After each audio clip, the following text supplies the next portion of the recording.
and live on the CBS7 YouTube channel with Alexandra Macia and Tom Tieferteller. Really bad conditions. 14 hours of work, 15 hours of work, 16 hours of work every day without being able to go home. Coming up on CBS 7 News at 9, a group of truck drivers are protesting cargo and freight company 5F for poor working conditions. We'll have more on that story and more in just a few minutes. Good evening. Thanks for joining us for CBS 7 News on the CW, and thanks for joining us live on the CBS 7 YouTube. I'm Alexandra Macia. We start tonight with an update just into our newsroom on a shooting that happened earlier today in the 700 block of Snyder. Currently, 2 people are in the hospital with life-threatening injuries as a result of the shooting, which originally started as a verbal argument. Everyone involved in the shooting has been identified, and there is no threat to the public, but the investigation is still ongoing, and we will continue to keep you updated as we learn more. And on Monday and Tuesday of this week, students and faculty at Permian High School experienced both a gun and a bomb threat. These threats have caused local law enforcement and elected officials to reconsider the laws and punishment surrounding fake 911 calls. On Monday and Tuesday of this week, law enforcement agents from both Ector and Midland County, as well as state and national officers, made their way to Permian High School, where there was a hoax 911 call made about a gun and bomb being on campus. These hoax calls cause massive amounts of fear for students and faculty since they don't know whether or not these claims are real or fake. And because these types of incidents can never be taken lightly, officers always have to make their way out to the scene to be safe rather than sorry. After officers discovered these events were a hoax, ECISD police are working with other agencies to make sure they find the individual or individuals responsible for this. We're working with several different entities, everywhere from local to state to federal agencies. So the amount of charges these people are looking at is just really adding up. We haven't come up with the exact charge for every single account because we just keep finding more things that they violated. So we'll have that at a later date.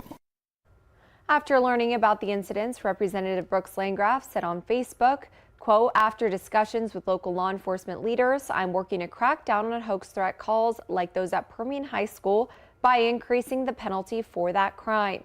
As part of the punishment, the criminals should have to pay for the public resources that were squandered as a result of the bogus call." On social media, State Representative Brooks Landgraf was sounding off the alarm at the Permian High School this week, saying that because Permian High School and district officials are angry and frustrated, he's proposing harsher punishments for those behind them. And now it's time to take a look at weather. Meteorologist Sawyer McElroy is here to tell us what we can expect. Sawyer. Well, Alexandra, it's been a little bit cooler today, definitely much needed relief from the heat, and some areas even saw some rainfall across the region. Here in the 80s, currently 83 in Odessa, 84 in Midland, 78 in Pecos, 74 in Alpine, like I said, 68 currently in El Paso. That sounds absolutely wonderful. A little bit breezy earlier on today, and still seeing gusts up to about 20 miles per hour, but those winds have died down a little bit out there this evening. Live radar, we are seeing those showers kind of dissipating with the loss of our daytime heating. And as we head through tonight, it's going to be mild. Those temperatures overnight into the low to mid 70s across the region. Going to be overall a decent night overnight, and we are going to see these cooler temperatures sticking around. More details on that coming up in your full forecast later in the show. Thanks, Sawyer. According to a post on the Andrews Police Department Facebook page, officers with the APD made an arrest early this morning after conducting surveillance on a local business in the 200 block of Southwest Mustang. Officers found 3 men who the Andrews Police Department say were stealing copper wire from a business. The 3 men were identified as Craig Hobbs, Wayne Wallace, and Jarek Garcia. According to police, the trio was found to be in possession of stolen copper wire and large bolt cutters that they were using to cut the service lines to buildings. In West Texas, truck drivers have been protesting for the last couple of days against a cargo and freight company called 5F, asking for better hours and better pay. Many of these truck drivers claim that 5F would not treat them properly, sometimes making them work upward to 16 hours. One of their biggest complaints was about having to wait hours to receive their cargo to load, sometimes up to 6 hours, which are unpaid hours that the truckers can't clock in. They don't want to get overcharged, for not coming to work because they're sick, because their trucks went down, because of different things that happen, during our life. Even if we want to spend time with our family, they want to charge them for that. It's injustice. It's unfair. The drivers say they received a call from someone from 5F who says they are not needed because there isn't enough work for them. They also say that they will keep them in mind if they have more work. However, the majority of the drivers are locked out of the application that they used to receive orders, which left them with uncertain feelings. Now we have contacted 5F to hear if they have a response to what the drivers are claiming and are waiting to hear back. Throughout the month of August, students from across the globe have been arriving to the Permian Basin to study for the school year. Host families make that possible, and as many as 150 kids are waiting to see if a Permian Basin family will host them. The International Student Exchange is ramping up efforts to get more host families by their August 31st deadline. Marcos Lopez arrived in Midland from Spain last week on Monday night. He awaited the arrival of Cure in Stettin from Germany. They'll both spend the school year with host parents Dusty and Dave Armitage, one family who stepped up to the plate. We saw a post that there was a need for it. Showed my wife and she said, okay. So we stepped up to the plate and took matters into our hands and did it.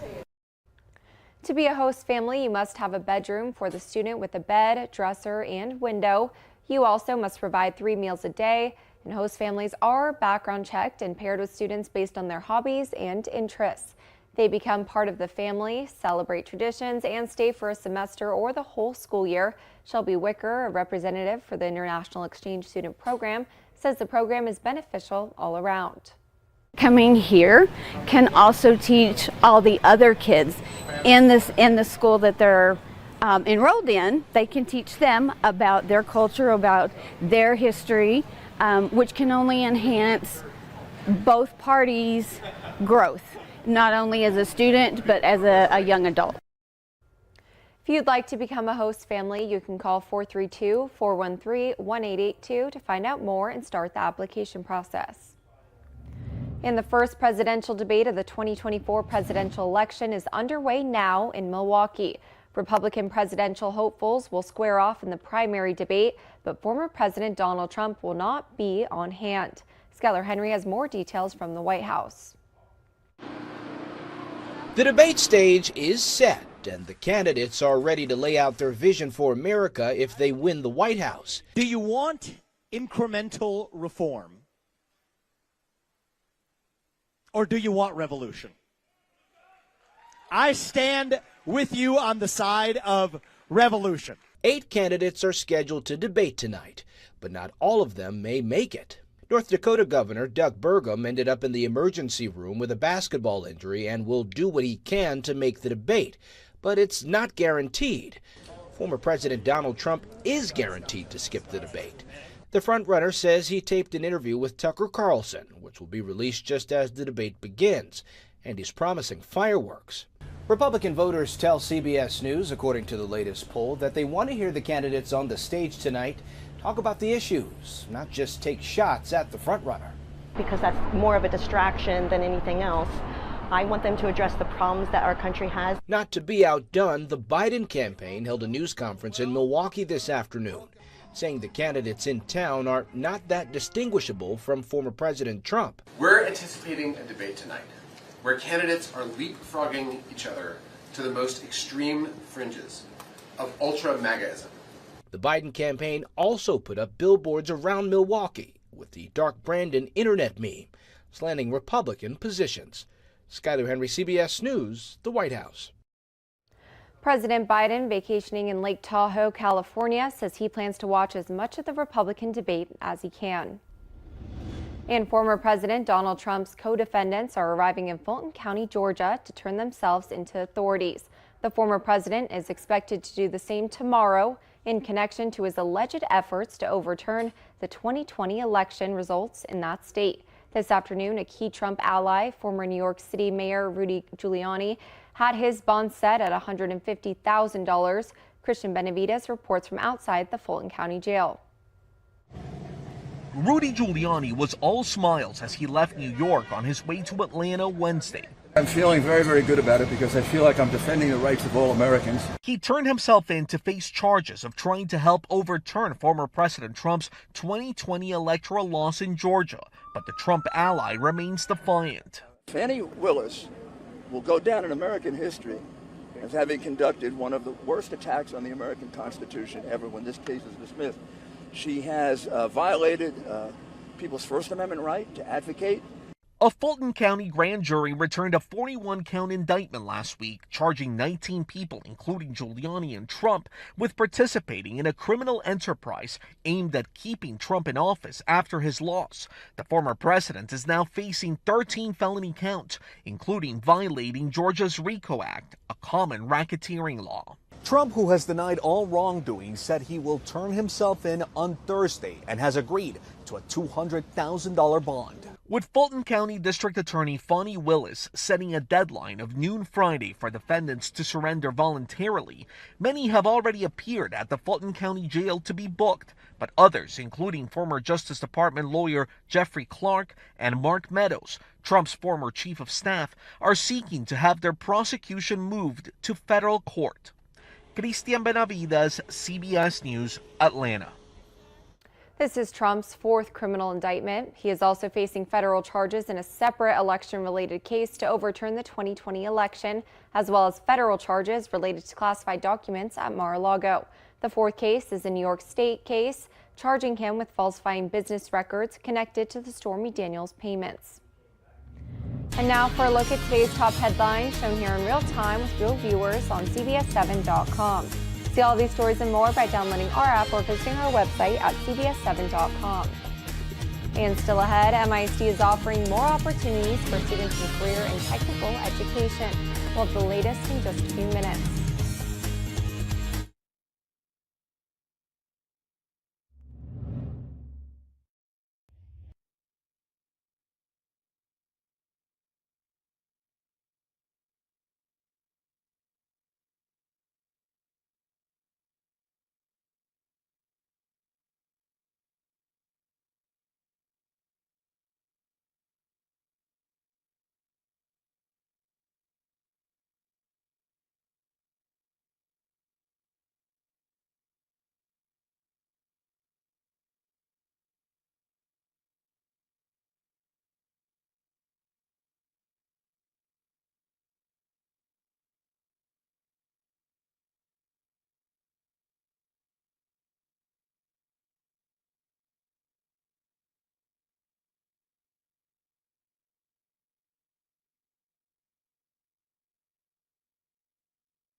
MISD increased offerings in career and technical education, which means more opportunity for students. The district is offering 27 programs with 121 individual classes. These new programs of study position students for prosperous futures in both higher education and thriving careers. The programs include dual credit courses through Midland College and trade courses in areas such as welding, automotive repair, and nursing, just to name a few. And these students leaving, they have a higher opportunity for being hired in the fields that they are going into with high school. And it just exposes them to different areas that maybe they wouldn't be exposed to.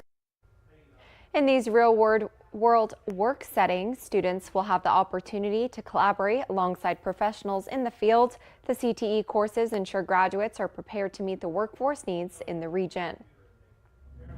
Well, it was a little bit cooler out there today, and some areas even received some rainfall.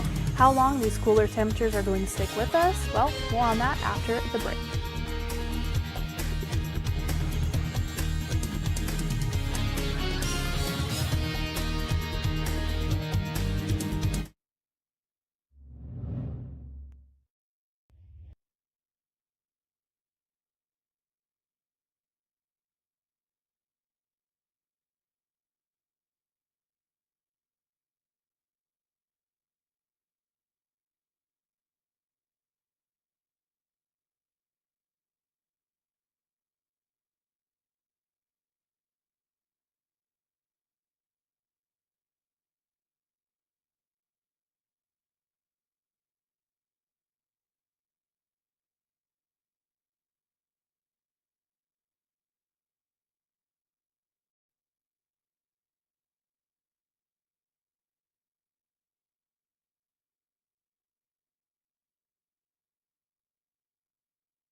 Now, from the CBS7 First Alert Weather Center, here's meteorologist Sawyer McElroy.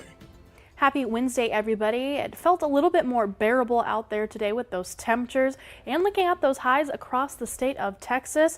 Well, we had a mixture of those high temperatures. We had 80s, 90s, and some triple digits still across portions of the Lone Star State. Fort Worth still saw a high of 103, Lubbock 94 for that high, El Paso only 80 for that high temperature today. And a little bit closer to home, well, we made it up to 92 here on Odessa, 91 in Midland, 83 in Pecos. Those mountainous areas into the 70s for those high temperatures. Current temperatures, speaking of, still in the 70s and 80s, currently 83 here in Odessa, 84 in Midland. Those mountainous areas still in the 70s for us for our Wednesday night. And a little bit breezy earlier on today, but those winds have calmed relatively, with winds anywhere from about 10 to 15 miles per hour. Some areas still seeing gusts up to about 20 miles per hour. We're still seeing a few remnants of Tropical Storm Harold, but the majority of that moisture has pushed off into New Mexico for us. Live radar, we had a few spotty showers earlier, but those have dissipated for the most part for us tonight. Looking at rainfall across the region, Pecos up to 0.2 of an inch, Alpine up to a little over a half inch. Van Horn saw over an inch of rain, so some areas definitely fared better than others, but look at Midland and Odessa, no measurable rainfall for us. I know we missed out again when we desperately need rainfall. For our weather headlines tonight, partly cloudy skies and mild. Those 90s are going to be sticking around, but we also have some more periodic rain chances throughout the next 10 days. Heading through the overnight hours, partly cloudy skies, quiet conditions though through the West Texas and Southeast New Mexico area. Heading into our Thursday, where we do have the chance for some more stray to isolated showers and thunderstorms across the mountainous areas in higher terrain for us tomorrow afternoon and evening. For our highs, still going to be a little bit better than we have been seeing. 95 in Odessa, 96 in Midland, 86 in Alpine, and the chance for some rain there tomorrow evening. But looking at our CBS7 First Alert exclusive 10-day forecast, we are going to see those 90s sticking around, going to warm them up just a little bit into the upper 90s for Friday, Saturday, and Sunday. But hey, the only triple digit that we have on there is not this Saturday, but next Saturday. So overall, looking at improvement for our 10-day forecast. Still ahead, millions are going towards preventing airplane collisions, and could actor strikes be ending? We'll have more in your consumer news after the break.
The federal government is doling out millions of dollars to tackle near collisions at American airports. In an announcement shared first with CNN, 8 airports will receive $121 million to pay for construction projects. This is on top of the $100 million that was granted to dozens of other airports 3 months ago. The Federal Aviation Administration says one project includes simplifying the layout of Boston Logan International Airport. A collision was narrowly avoided at that airport earlier this year, and an FAA official says sometimes the best way to address safety risks is reconfiguring existing airfields. And there soon could be an end to the ongoing writer and actor strike. The Alliance of Motion Picture and Television Producers have released their latest proposal to the Writers Guild of America, along with a 4-page document. The offer recognizes the foundational role writers play in the industry and underscores the company's commitment to ending the strike. There will be an increase in wages, which would be the highest increase for WGA in 35 years, along with an increase in residual pay. The package also features first-of-their-kind offer for writers, including the areas of generative artificial intelligence, data transparency, and minimum staffing. And a group of bipartisan lawmakers are warning Meta it has risked public safety. The Wall Street Journal reports lawmakers sent a letter to the company about recalled baby products being sold on its Facebook marketplace. In the letter, they point to products that have allegedly caused dozens of infant injuries and deaths. The lawmakers have accused Meta of not doing enough to prevent the sale of these items, and the Consumer Product Safety Commission has also sent takedown letters.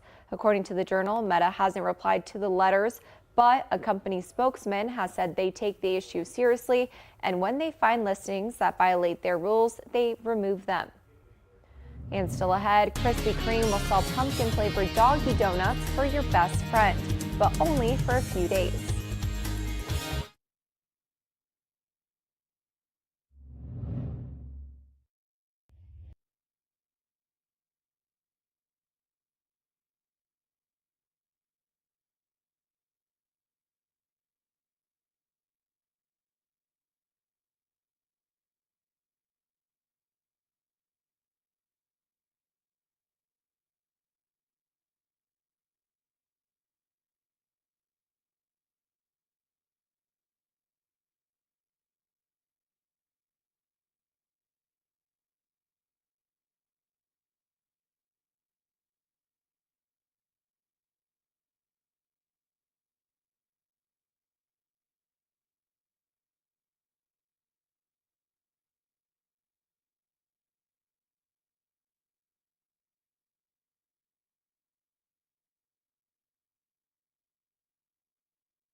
In honor of National Dog Day on Saturday, participating stores will be selling pumpkin spice doggy donuts. While they're inspired by the pumpkin spice donut collection for humans, doggy donuts are actually biscuits. They're handmade by Australian pet treat company Hudson Toke, and they come in 4 different flavors, sure to captivate your canine. But you have to act fast if you want one, because your best friend if you want your best friend to try them, Krispy Kreme is only selling doggy donuts through next Thursday. Now, Sawyer, you have some dogs, don't you? Yeah, I have 5 total, but I have 2 here with me in Texas. One of them has no teeth, so I'm guessing this probably isn't the best idea for him. But my other one is a beagle, and she will eat anything and everything. So I might have to go to Krispy Kreme. I'm not even sure if we have a Krispy Kreme here. But if we do, might have to go there and grab some donuts. Might have to give them a try. You know, I'm excited for this pumpkin spice wave. It's coming in quick, but I love some pumpkin spice. I'm sure that your dogs are going to love this as well. Yeah, I mean, definitely ready for the pumpkin spice return. It is still so hot out here, so I don't feel like it's necessarily time for pumpkin spice, but hey, we will take the return of pumpkin spice. It kind of helps us get into that kind of like spooky mood. Speaking of those temperatures, a little bit cooler for tomorrow, in the 90s and even some 80s out there. Rain chances best over the mountainous areas and the high terrain, but overall looking better for our 10-day forecast. We are going to see those 90s sticking around, and even some more rain chances for Monday and Tuesday, as we are looking at a cold front to move through. Well, I'm excited for hopefully some rain. Thanks for watching CBS7 First Alert News and on the CW.